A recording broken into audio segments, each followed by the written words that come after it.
તો બધા લોકો એવું કહેતા હતા કે બેન તમારા દુકાનનો વિડીયો અમને બતાવો. તો જો હું આજ બધું તમને આખી દુકાનમાં શું શું માલ છે એ હું તમને બતાવી દઉં.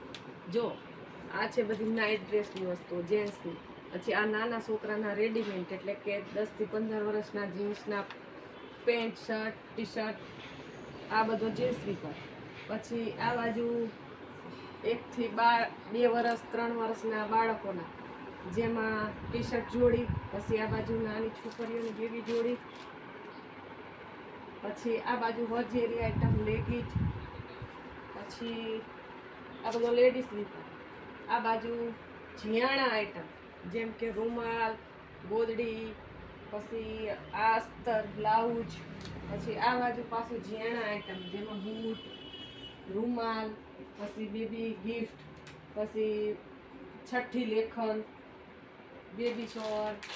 પછી સ્ટેન્ડ મચ્છરદાનીવાળા. આ બાજુ કટકા જે વજન ઉપર આપણે આપીએ તે પણ છે. આ બાજુ સાડીઓનો વિભાગ પણ મારે રેડીમેડ વધારે ચાલે એટલે હવે સાડી બધી મેં ઓછી કરી.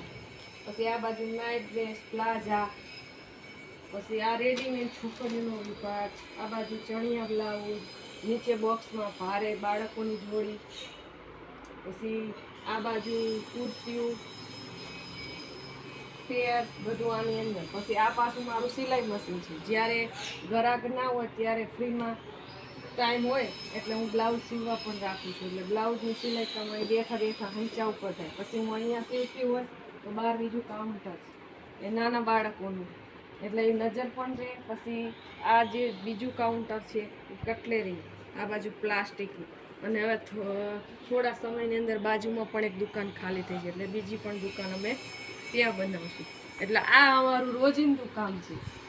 ફ્રી હોય તો થોડોક ટાઈમ મોજ મસ્તી કરવી વિડીયો બનાવી અને સિલાઈ કામ પણ ચાલુ રાખું સાથે સાથે. પછી અહીંયા છે મારું બ્યુટી પાર્લરનું સામાન. પણ હવે શું કે મારે આ દુકાનમાં મને બહુ ટાઈમ મળતો નથી એટલે બ્યુટી પાર્લરનું પણ મેં અત્યારે બંધ રાખી દીધું છે. આવો ચેન્જ રૂમ રાખ્યો છે લેડીઝો માટે.